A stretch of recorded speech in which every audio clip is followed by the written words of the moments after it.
really here to introduce ourselves. And we are two of the three board members of a brand new 501c3 organization, Friends of St. Clements Bay.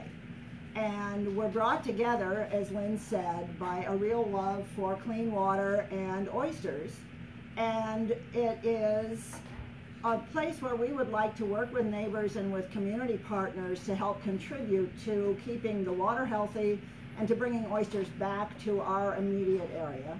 And it is a place where I know a lot of really good work has been done and that many people in this room are way ahead of us, but we are here to get to know you and to let you know that we would like to be part of solutions going forward. This organization started on St. Patrick's Creek. My husband and I raised our family in the Silver Spring area, but every spare moment over the past 40 years we've spent on or around the bay in small sailboats, looking for shark's teeth, kayaking, fishing, doing all the things that build families stronger and that help bring people together on the water. And about 4 years ago, we had the great good fortune to get a little piece of Seventh Heaven on St. Patrick's Creek in the 7th District. And we are there really because of Fred, who is why we're here today, who's been on that creek for about 25 years now, and so we have a great neighbor there. But as new homeowners on St. Patrick's Creek, one of the things that we really wanted to think about was how to be good caretakers of our little piece of land. And what we knew that what we did on our property was going to have a real impact on the water that went through our front yard. And we had a minor erosion problem and just a mud flat where there might have been marsh grasses. And I started to look around to try to get a better handle on what we ought to be doing as mindful property owners. And I was looking, and there's so much information there. There are so many programs now, so many resources, so much thought going into the long-term plans for cleaning up the Chesapeake Bay, and I was pretty overwhelmed by a flood of information. And I was hoping to find a group of neighbors who were working and had had experiences on their own property and also in the area who had had some more experience than I did on making sense of how to do a good job. And there is a watershed association just down on St. Mary's River that had been doing great work, but it works in the St. Mary's River watershed. And we are right down here on St. Patrick's Creek, and so we are in the light-green St. Clements Bay watershed. A lot of you folks here probably are in the Breton Bay watershed, and we also spend time over on the Wicomico, and here's the Wicomico River watershed, and this whole eastern shore of the Wicomico River watershed is in St. Mary's County.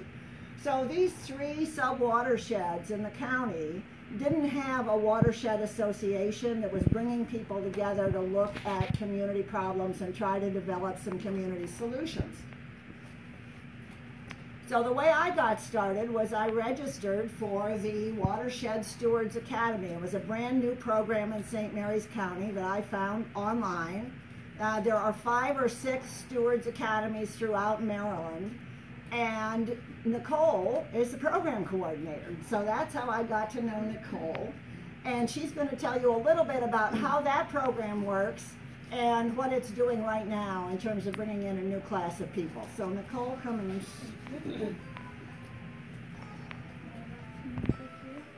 Okay, so the program structure and mission, we are supported by University of Maryland Extension, which is where I'm housed out of. Maryland Sea Grant is our specialist, Jackie Takas, you may have heard of her. She's one of 6 regional specialists in the state. And then we also have funding and technical support from St. Mary's County government. Our mission is to develop, coordinate, and support a widespread community leaders, and in the effort of protection, restoration, and conservation of watersheds. So it consists of 2 parts, a certification course with field and classroom training, and a capstone project where stewards assess their community and install a stormwater-related project. In the certification course, stewards learn about soils, native plants, how to permit a project, how to fund a project, which is one of the reasons we are here with you today. They learn about site assessments, how to draw up a plan for a rain garden, learning about what stormwater management devices look like. And then once they complete the course, and throughout the course, then they learn how to take action, how to plant trees, how to install a rain garden, how to talk to your neighbors about these kinds of topics, and teach people about how to change their behaviors to better support environmental quality.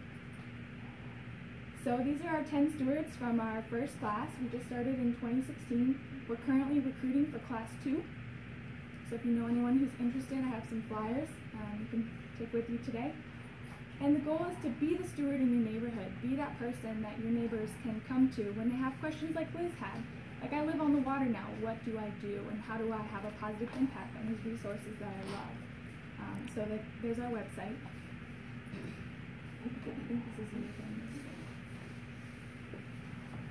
So as a new steward, I was asked to take on a capstone project. And I've done a lot of work all through many years, both in teaching and also in working in low-income communities with fresh food distribution, on building healthy communities. And I think the place to start for me is always in working with neighbors, looking for things that are concerns to them, finding resources that can be brought to bear, and then pitching in and helping with real solutions. So I looked around and ended up looking, of course, at a school, because that's where most of my experience has been. And Dinard Elementary School is in Clements. I see some of you may know it or have kids who went there. It's a great heart of the 7th District. Has a big piece of land. It has 14 acres, and many of the schools in St. Mary's County, many of the churches and schools own pretty big pieces of property. A lot of this is what we call hardscape. It's a parking lot or a roof, and the rest of it is pretty much mowed. And so there are lots of opportunities for slowing down stormwater that comes onto a site like this, because when it hits a roof or hits a parking lot, and even when it hits mowed lawn, it moves really quickly, and you get a big flow of water off of the site and eventually ends up carrying sediment into your creek. And if you've ever tried to walk into a creek around here, you know there's a lot of muck on the bottom, and it comes off of our properties. So what to do about it? I was very excited to find that Dinard Elementary School had recently been certified as a green school. It's a program that's pretty rigorous, that you really need to convince the certification folks that you are serious about taking environment into your classrooms and looking for environmental ways to operate your school. So I contacted them, and their green school coordinator had all kinds of things that she was excited about doing. And the place that we settled on as being a good project for me to help her with was a rain garden. It's 90 feet long. It was installed by Department of Public Works in St. Mary's when they added a portable to the site to capture and slow down the water that came off the portable and the asphalt that the portable sits on. And you can see it captures the water. This was taken a day after a heavy rain. It percolates. That water will slowly move out of the rain garden. But the school had no idea what to do with it or why it was there, because it's kind of an eyesore. Apart from a few trees that survived the initial planting, that's mainly turf grass weeds. And so they were not able to explain to the kids, they were not able to do anything to add to it or to make it part of the schoolyard in a way that was going to help develop a better understanding in children, staff, and parents of why you might want it there. We decided that what they would like to do with it was turn it into a butterfly garden, which is a great idea. And we started looking around for ways that we might help them do that. There's a lot of community support for that school, a great PTA, a local optimists club that came in and is going to help out with some of the kind of construction pieces that need to be done.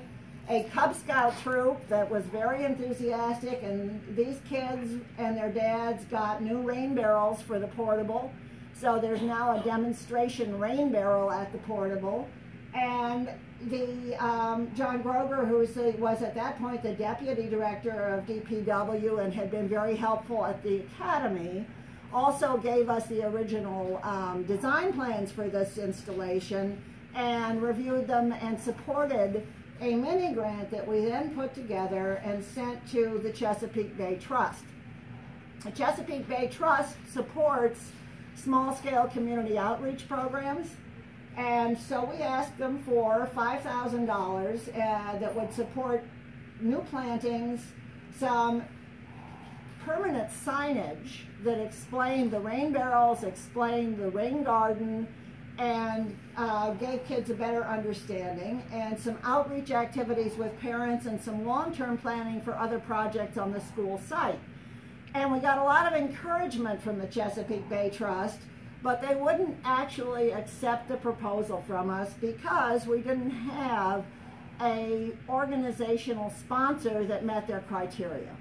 They had some very specific regulations about this grant program, and we needed a brand new 501c3 to file the application. So that got us to January of this year, when we formed Friends of St Clements Bay. And we came together to provide support to this kind of project and to be able to help bring resources in and help bring people together for very specific hands-on kinds of things that will contribute in a very small way to this much bigger effort of keeping our waters clean and helping them to get cleaner. So we are interested in rain gardens, stream cleanups, oyster restoration. There are lots of opportunities for the kind of work we'd like to do. Rain barrels, living shorelines, healthy wells and septics, streamside buffers. And lots of community partners who are interested and eager to get involved. We're meeting later this month with Chopticon High School, who has got a plan to put in a butterfly garden. We've met with a ranger at Newtown Next State Park who is beginning to do some cleanup work to transform some of the abandoned farming areas on that site into nature trails. And Fred and I are going to the Marylanders Grow Oysters coordinators meeting at the end of the month to try to get better connected and see if we might be able to build a group to begin farming oysters in a more organized way in this area. That's happened in the past and has not been sustained because of some organizational issues in terms of distribution. The folks at Cobb Island who do this originally had members on the Leonardtown side, and I believe that that is not currently taking place. We'd like to get it started again. And we would love to be part of planning for and getting involved in a demonstration reef in the Breton Bay Sanctuary. So we also think there's a lot of community support that's going to help us be successful, because we are only going to be as effective as our partnerships. And we still are getting lots of support from the Watershed Stewards Academy and Maryland Sea Grant. Bob Lewis at St. Mary's River Watershed Association has been extremely helpful. Cobb Island Marylanders Grow Oysters has been extremely helpful, and so has the Potomac River Association. So we are looking to network as much as we can and pitch in where we can. Our challenge right now as a brand new organization is to build some sustainability going forward, and we have some first-year expenses that we need to figure out how to meet. We are looking right now for funding for printed materials, some membership development, and setting up website and social media materials so that we have a better platform for outreach. And that's who we are and why we're here. And it's a pleasure to get to meet people and hear more about some of the activities that you all have been involved in. Does anyone have questions?